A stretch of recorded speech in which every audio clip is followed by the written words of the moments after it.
आपने ऐसी कहानियां तो सुनी होंगी जिसमें शहजादी किसी राक्षस के जाल में फंस जाती है और एक हीरो आकर उस राक्षस को मार देता है और शहजादी की जान बचा लेता है।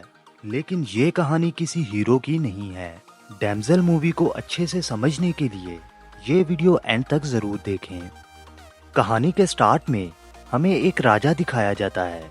इस राजा के साम्राज्य का नाम किंगडम ऑफ ओरिया था। ओरिया में एक राक्षस बहुत से लोगों को मार रहा था।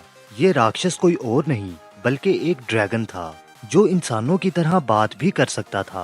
एक दिन बादशाह इस ड्रैगन को मारने के लिए अपनी सेना के कुछ लोगों को साथ लेकर ड्रैगन की गुफा में चला जाता है। वहां जाकर बादशाह को इस ड्रैगन के 3 अंडे नजर आते हैं जिनमें से ड्रैगन के बच्चे निकले हुए थे।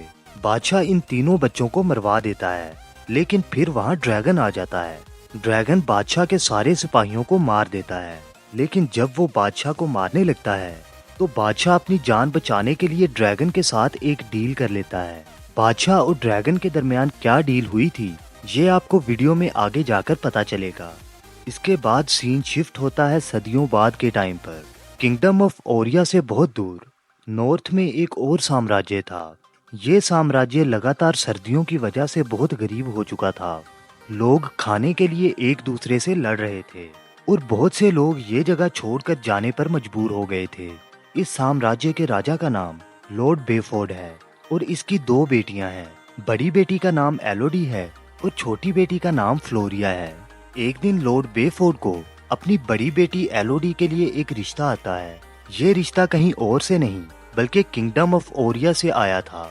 ओरिया की रानी क्वीन इजाबेल ने लॉर्ड बेफोर्ड को ऑफर किया था कि अगर वो एलोडी की शादी ओरिया के शहजादे प्रिंस हेनरी के साथ करने के लिए मान जाता है तो इसके बदले वो इसे इतना सोना और चांदी देगी जिससे वो अपना साम्राज्य अगले कई साल तक आसानी से चला पाएगा। लॉर्ड बेफोर्ड अपनी फैमिली से इसके बारे में बात करता है और फिर एलोडी की शादी के लिए अपनी फैमिली के साथ किंगडम ऑफ ओरिया में आ जाता है। ओरिया का साम्राज्य बहुत ही अमीर और खुशहाल था। लॉर्ड बेफोर्ड की पूरी फैमिली को ओरिया बहुत पसंद आता है और एलोडी को भी प्रिंस हेनरी अच्छा लगता है। लेकिन एलोडी की सौतेली माँ के साथ क्वीन इजाबेल का बिहेवियर बहुत बुरा था।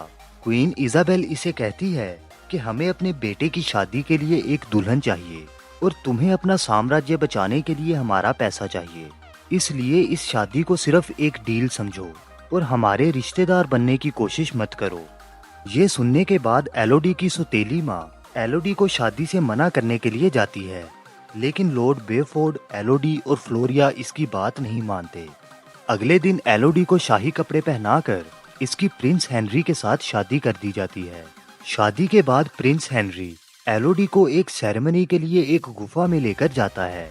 इस सेरेमनी में क्वीन इजाबेल एलोडी और हेनरी के हाथों पर एक कट लगाती है और फिर इन दोनों का हाथ मिलाती है। फिर क्वीन इजाबेल अनाउंस करती है कि अब से एलोडी की रगों में भी हमारी फैमिली का शाही खून है। इसके बाद हेनरी एलोडी को उठाता है और सॉरी बोलकर उस गुफा में बनी हुई खाई में फेंक देता है।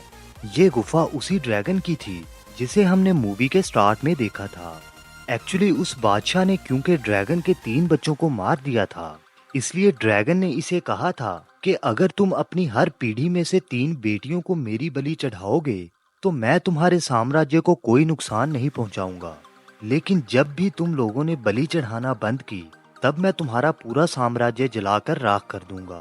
इसलिए इतनी सदियों से हर शहजादे की 3 झूठी शादियां की जाती थीं और ड्रैगन को धोखा देने के लिए दुल्हन के हाथ पर कट लगाकर इसके खून को शाही खून बनाया जाता था और फिर इसे ड्रैगन की बलि चढ़ाया जाता था। एलोडी जब इस गुफा में उठती है तो ड्रैगन शाही खून सूंघकर इसके पास आ जाता है और उसे भागने का कहता है। ड्रैगन हमेशा से इन शहजादियों को भगा भगा कर मारता था। एलोडी ड्रैगन की आग से बचने के लिए भागने लगती है और भागते भागते वो इस गुफा के एक छोटे से हिस्से में पहुंच जाती है। इस जगह एक दीवार पर बहुत सी शहजादियों के नाम लिखे हुए थे और एक दीवार पर लिखा था कि ये जगह सुरक्षित है, यहाँ पर ड्रैगन नहीं पहुँच सकता। इसका मतलब था कि पहले भी बहुत सारी शहजादियाँ यहाँ तक पहुँच चुकी थीं। इस गुफा में चमकने वाली जूंकें भी होती हैं। इन जूंकों में एक पावर है, अगर ये जोंक किसी चोट पर लग जाए तो ये उस घाव को भर देती है। एलोडी को भी काफी चोटें लग चुकी थीं, जिसकी वजह से वो बेहोश हो जाती है। लेकिन जब इसे होश आता है तो इन जोंकों की वजह से इसके सारे घाव भर चुके थे। एलोडी इस जगह एक मैप देखती है जिसमें बाहर जाने का रास्ता भी था। ये रास्ता बहुत ही कठिन था, लेकिन एलोडी किसी तरह इस कठिन रास्ते को पूरा कर लेती है और पहाड़ी के ऊपर पहुंच जाती है। वहां जाकर एलोडी को उस शहजादी का कंकाल नजर आता है जिसने वो नक्शा बनाया था, और वहां से भी बाहर जाने का कोई रास्ता नहीं था। वहां फिर से ड्रैगन आ जाता है और एलोडी को मारने लगता है, लेकिन ड्रैगन और एलोडी को एलोडी के पिता लॉर्ड बेफोर्ड की आवाज सुनाई देती है। क्वीन इजाबेल ने लॉर्ड बेफोर्ड को पहले ही सब कुछ सच सच बता दिया था, और लॉर्ड बेफोर्ड अपने साम्राज्य को बचाने के लिए अपनी बेटी की कुर्बानी देने के लिए तैयार हुआ था। लेकिन जब लॉर्ड बेफोर्ड को एहसास होता है कि उसे ऐसा नहीं करना चाहिए था, तो वो अपनी बेटी को बचाने के लिए उस गुफा में आ जाता है। ड्रैगन लॉर्ड बेफोर्ड के सारे सिपाहियों को मारकर लॉर्ड बेफोर्ड से कहता है कि अपनी बेटी को आवाज दो, लेकिन लॉर्ड बेफोर्ड ऊंची आवाज में कहता है कि एलोडी तुम जहां भी हो वहां छुपी रहना और बाहर बिल्कुल मत आना। ये सुनकर ड्रैगन लॉर्ड बेफोर्ड को भी मार देता है और एलोडी ये सब कुछ देख लेती है। एलोडी एक जगह इस ड्रैगन के 3 अंडे देखती है जिनमें ड्रैगन्स के 3 बच्चे मरे हुए थे।